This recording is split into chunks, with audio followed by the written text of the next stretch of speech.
आप देख रहे हैं SPN 9 न्यूज़ और सुबह का खास प्रोग्राम। सुबह की शुरुआत सकारात्मक खबर के साथ मैं लेकर फिर आपके सामने हाजिर हूँ। और सकारात्मकता की बात हो रही है तो इस वक्त बिहार के लोगों को बहुत ही सकारात्मक एक सोच और नज़रिए वाला नेता चाहिए।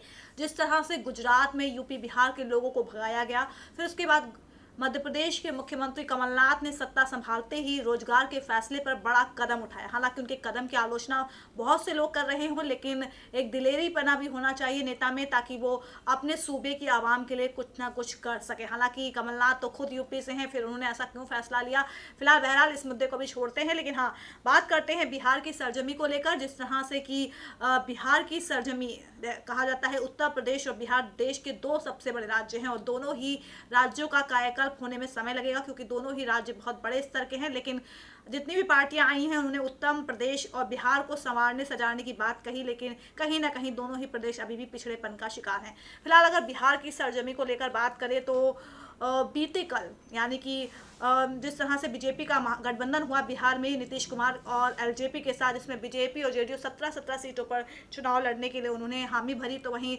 लोक जनशक्ति पार्टी के मुखिया रामविलास पासवान को राज्यसभा भेजने के साथ साथ उनकी जो पार्टी है 6 सीटों पर चुनाव लड़ेगी। अब इसके बाद सबकी नजरें यूपीए पर हैं कि आखिर यूपीए क्या करेगी।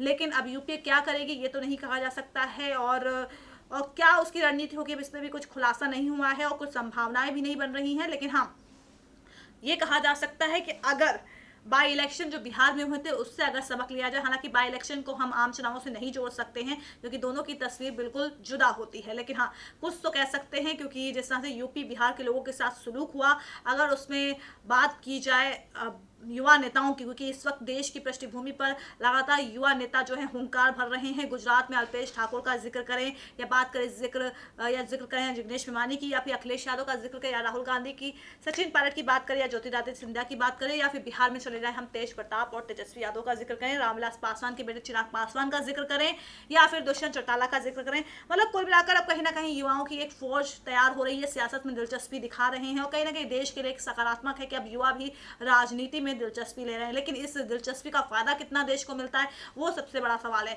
लेकिन सवाल उठता है भी बिहार की सरजमी को लेकर कि आखिर बिहार कब तक बीमारू में इंक्लूड रहेगा। हालांकि यूपी भी इंक्लूड है, लेकिन बिहार को लेकर बात कर रही हूँ और गठबंधन को लेकर बात कर रही हूँ, तो इस वक्त बिहार पर जो है मेरा फोकस है। और ऐसे में बिहार में क्या होगा, अगर बिहार में ऐसा क्या हो जाए, किस नेता को लेकर अगर फैसला किया जाए तो बिहार के लोगों के लिए एक सकारात्मक खबर हो सकती है, बिहार के लोगों की किस्मत संवर सकती है, बिहार में रोजगार पैदा हो सकता है, बिहार में कहीं ना कहीं जो पिछड़ेपन का शिकार है ये राज्य, उसमें कुछ ना कुछ कहते हैं ना, something is better than nothing. तो हो सकता है कि कुछ ना होने से बेहतर है कुछ तो हो। हालांकि नीतीश कुमार से बहुत सी लोगों ने अपेक्षाएं की हैं और कहीं ना कहीं वो खरे भी साबित हो रहे हैं, लेकिन कहते हैं ना कि लोकतंत्र का एक बड़ा ही नियम है कि सबको एक बार में पागदौड़ नहीं सौंपनी चाहिए। 5 साल में सत्ता बदलने का जो एक नियम है हमारे देश में वो होता रहना चाहिए। और ऐसे में अगर अगले साल आम चुनावों का जिक्र करें तो निस्संदेह सांसद भी अपने संसदीय क्षेत्र का बहुत अच्छे से जो है वो अपनी बातों को पूरा करते हैं, जनता से किए गए वायदों को। लेकिन कितने नेता खड़े उतरते हैं ये आपको भी पता है और हमें भी पता है,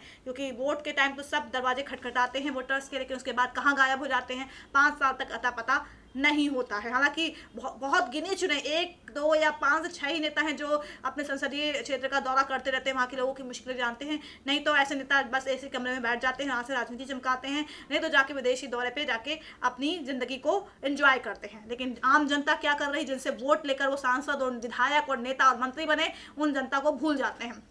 अब वक्त आ गया है बिहार के लोगों को कि कहीं ना कहीं मुंहतोड़ जवाब देने के लिए। और इसके लिए अगर यूपी की रणनीति का अगर जिक्र किया जाए तो यूपी की रणनीति पर अगर वो जिस तरह से कांग्रेस ने 3 हिंदी भाषी राज्यों में अपना दबदबा बनाया है, लेकिन अगर बिहार और यूपी का जिक्र किया जाए तो निस्संदेह बिहार में भी कांग्रेस को अपनी जमीन तलाशने में थोड़ा और ज़्यादा संघर्ष करना पड़ेगा। लेकिन अगर क्षेत्रीय पार्टियों से वहाँ पर तालमेल बिठा लेती है उसका फायदा कांग्रेस को मिल सकता है। मैं बात कर रही हूँ, एक तरफ तो जेडीयू और बीजेपी और एलजेपी का गठबंधन हो गया है, वो बिल्कुल साफ हो गई तस्वीर, एनडीए ने अपना पक्ष साफ कर दिया बिहार में। लेकिन अब यूपीए क्या करे, यूपीए को अभी फिलहाल तेजस्वी यादव, जी हाँ, राष्ट्रीय जनता दल के जो नेता हैं और नेता प्रतिपक्ष हैं तेजस्वी यादव पर अगर वो दाव लगाती हैं, अगर वो कांग्रेस उस पर तेजस्वी को आगे लेकर जाती है बिहार में, तो निस्संदेह इसका बहुत फायदा मिल सकता है बिहार के लोगों को, क्योंकि बिहार की नब्ज से वाकिफ है, उनमें एक युवा, एक जोश है, युवा की ललकार है। और ऐसे में अगर तेजस्वी यादव पे मुहर लगाई जाती है तो निस्संदेह बिहार का कायाकल्प हो सकता है। हालांकि उनके पिता लालू प्रसाद यादव पे काफी चारा घोटाले को लेकर आरोप लगे हैं, और ऐसे में अगर पुरानी बातों को अगर छोड़ के अगर नए भविष्य को, यही मैं कह रही हूँ कि बहुत से लोग तोहमत लगाते हैं कि लालू प्रसाद यादव ऐसे कर चुके हैं, तो उनके बेटे, अगर सकारात्मक सोच रखी जाएगी, सकारात्मकता अगर कहीं ढूंढी जाएगी, तो वो कहीं ना कहीं तो मिल ही जाती है। एक उम्मीद की किरण नजर आती है, कोहरा चारों तरफ होता है लेकिन उसमें सूरज की किरण नजर आती है।